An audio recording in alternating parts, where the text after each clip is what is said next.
सर्वांना नमस्कार. स्वागत आहे आपलं मराठी चातुर्य कथा या यूट्यूब चॅनलवर. व्हिडिओला लाईक करा, चॅनलला सबस्क्राईब करा आणि बेल आयकॉनवर प्रेस करा, जेणेकरून सगळ्या नोटिफिकेशन्स तुमच्यापर्यंत वेळेत पोहोचतील. चला तर वळूया आपल्या स्टोरीकडे. चांदमातला. आता दौलतला ज्या गोष्टीचा खूप माज होता तीच गोष्ट त्याच्याकडून हिरावून घेतली होती निसर्गाने आणि देवाने सुद्धा. ती म्हणजे त्याची मर्दानगी. आणि बघता बघता ही गोष्ट गावामध्ये पसरली आणि सगळ्या गावाला वाटलं की बरं झालं, आता सुटल्या आपल्या मुली आणि सुना. बायांमध्ये आता चर्चा रंगली होती आणि त्या म्हणायच्या बरं झालं, त्याचा मुर्दा बसवला, त्याचं आता उठणारच नाही. देवानं चांगली शिक्षा केली त्याला. त्याच्या पुढनं एखाद्या पोरीनं जायचं म्हटलं तरी भ्या वाटायचं.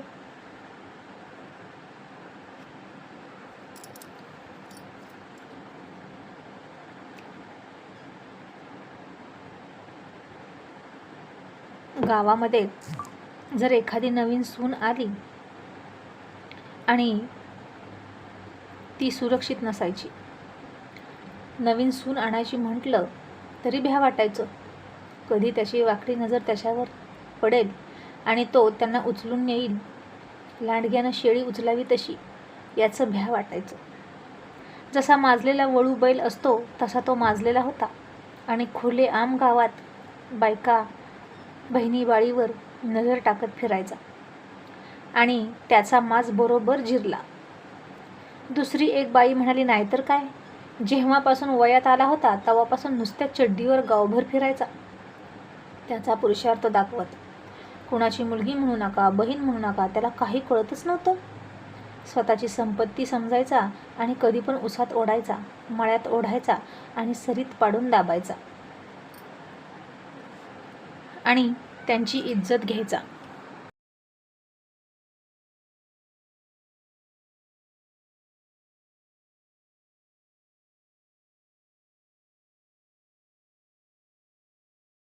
आणि आता अशा चर्चा सगळीकडे रंगत होत्या. या निमित्तानं ज्या बायका दौलतपासून पीडित होत्या, ज्यांच्या बायका मुली सुनांची त्यांना इज्जत घेतली होती, त्या सगळ्यांचा आत्मा थंड झाला होता. आणि त्यावेळी इकडं चंद्रा मात्र घाबरून रडत होती. अभिजितसुद्धा खूप घाबरला होता. आज नवरात्र संपत होती, घट उठणार होते आणि कधीही कशालाही न घाबरणारी, दौलतसोबत वाघिणीसारखी 2 हात करणारी चंद्रा इतकी घाबरली होती की कालपासून रडत होती. आणि शशी तिला म्हणाला, चंद्रा अगं का रडतेस, नको ना रडू. अभिजितसुद्धा म्हणत होता, मम्मी रडू नको ना प्लीज, तुला रडताना बघून मला पण रडायला येतं. चंद्रा आता त्याला कुशीत घेऊन खूप रडत होती आणि म्हणाली, जर तुला काय झालं असतं तर मी काय तोंड दाखवलं असतं मा आणि बाबांना. किती विश्वासाने त्यांनी माझ्यासोबत तुला पाठवला होता. त्यांच्या मुलाची आणि सुनेची एकुलती एक निशाणी आहे तू. आणि आज जर तो दौलत तुझ्या जीवावर उठला असता तर मी काय करायचं होतं, असं म्हणून चंद्रा अभिजितला जवळ घेऊन रडत होती.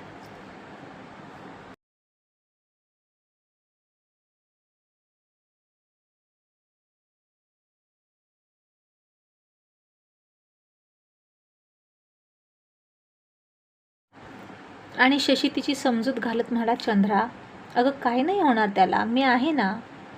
आणि मालन म्हणाली, शशी आता इथं थांबू नको, तुम्ही दोघेही या पोराला घेऊन निघा.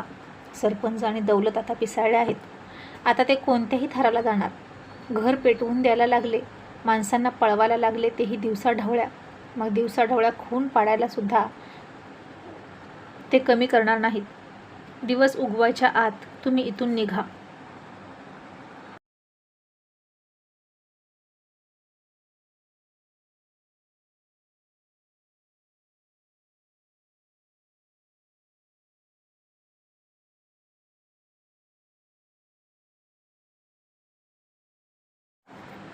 आणि आता चंद्रासुद्धा म्हणाली, हो आता आपण इथं नाही थांबायचं आणि घरी जायचं असेल तर परत येऊ,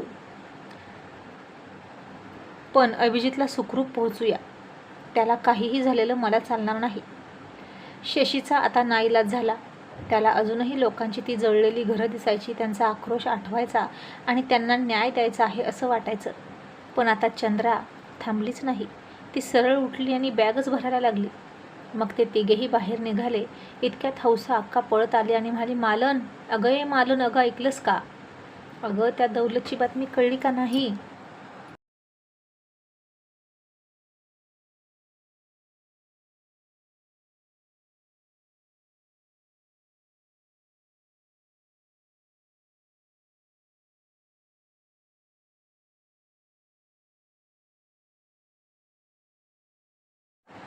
मालन म्हणाली, काय झालं हौसा अक्का?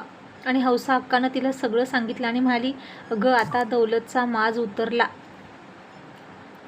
त्या बैलानं त्या मेलेल्या गाय आणि वासराचा बदला घेतला बघ. मालन, अगं कोणाची का असेना ती गाय होती. तुला सांगते, त्यानं इतक्या निष्ठुरपणे तिला मारलं, वासराला मारलं. हे ऐकून 2 दिवस घशाखाली अन्न गेलं नाही ग. पण आता देवानेच तिचा बदला घेतला बघ. आणि आता तो सरपंच आणि तो दौलत गावात कुणाला तोंड दाखवण्याच्या लायकीच नाही राहिले. आता कोणावर पुरुषार्थ काढेल? आता तर शेंबडं पोरगं पण त्याची मस्करी करेल बघ. त्याच्या अंगात ताकद राहिलीच नाही ना. आणि हे ऐकलं तसं शशी आणि चंद्रा जागेवरच थांबले. आणि शशी म्हणाला, चंद्रा चल, येतेस ना, गाडीत बस. आणि मालन म्हणाली, हो चंद्रा जा बाई, आता इथं काय होईल ते होईल, तुम्ही परत येऊ नका. आता तर सरपंच जास्तच पिसळला असेल आणि तो काय करेल काय सांगता येत नाही. मग चंद्रासुद्धा गाडीत बसली आणि शशी आता मालनचा निरोप घेत होता आणि ते निघणारच होते. मग 2 दिवस दौलत दवाखान्यात राहणार होता. सरपंच घरी येऊन नुसता दारूवर दारू पित होता. त्याच्या डोक्यातल्या मुंग्या तो घालवतच होता. त्याची बायको हातामध्ये जळकं लाकूड घेऊन त्याला म्हणाली होती, निर्वंश, तुझा निर्वंश होणार, तुझा वंश वाढणार नाही. आणि तिचा श्राप लागला होता. तिचे शब्द खरे ठरले होते हे त्याला आठवायला लागलं. आणि त्याला तिचासुद्धा खूप खूप राग यायचा. त्याचे डोळे आता रागाने लाल झाले होते आणि त्यात रक्त जमा झालं होतं.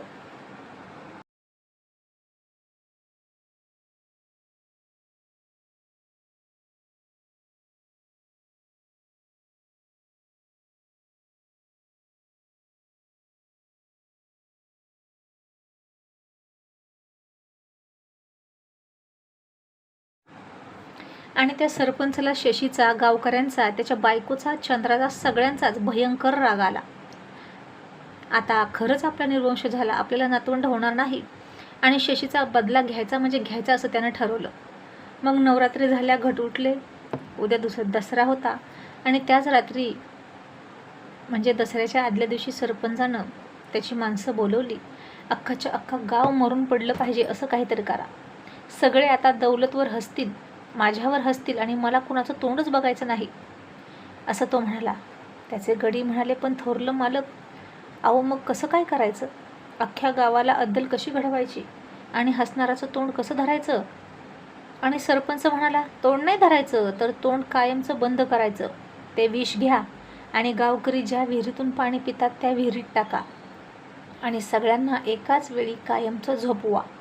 कुणीच कुणाला उचलायला आणि जळायला सुद्धा शिल्लक नाही राहिलं पाहिजे. गावात मडी पडली पाहिजेत. मग त्यातच ती चंद्रीचा नवरासुद्धा मरून जातील. आमच्यावर हसतात काय?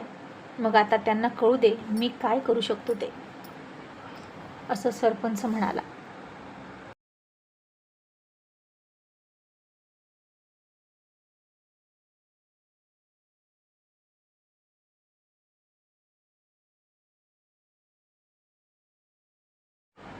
आणि आता हे ऐकलं आणि ते गडेसुद्धा हादरले.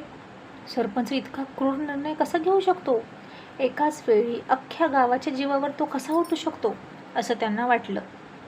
पण आता सरपंच खरंच खूप क्रूर होता. तो चिडल्यावर काहीही करू शकतो.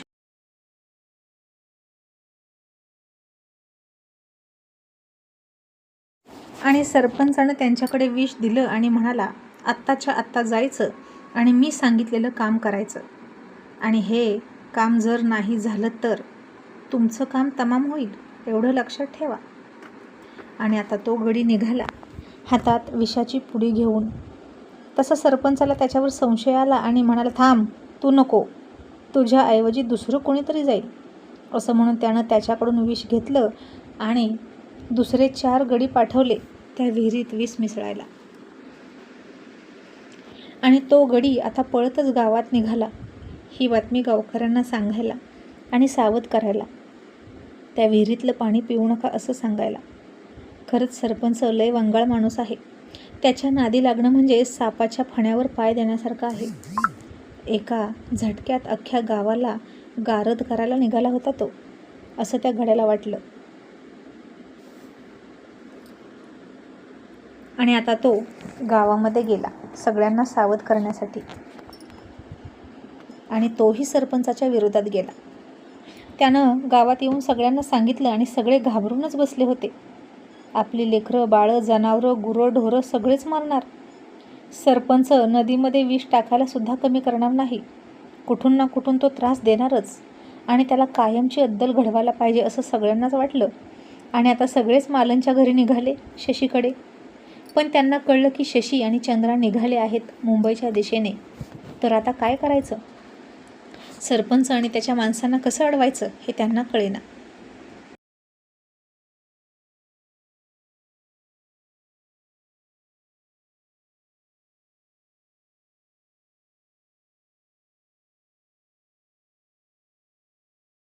आणि त्यानं जर विहिरीत नदीत विष मिसळलं तर किती दिवस बिन पाण्याचं जगायचं असं वाटून अख्खा गाव चिंताग्रस्त झाला. आणि कोणीतरी म्हणालं, अरे पळा पळा, चंद्राला आणि तिच्या नवऱ्याला अडवा. त्याच्याशिवाय सरपंच कोणाचं ऐकणार नाही, नाहीतर आपण मेलो म्हणून समजा. आणि आता लोक शशीला अडवायला त्याच्या गाडीच्या मागे पळत होती. पण शशीची गाडी कुठेच दिसत नव्हती. आणि आपण उगाच त्याला बोललो, त्यानं सरपंचाची जिरवली होती, तेच योग्य होतं.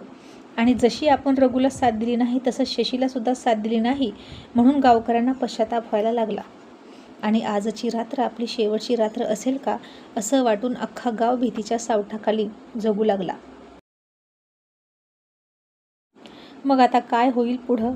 शशी आणि चंद्रा तर निघून गेले. खरंच मुंबईला जातील का? आणि सरपंचाची माणसं विहिरीत विष मिसळतील का? हे पाहणं इंटरेस्टिंग ठरणार आहे.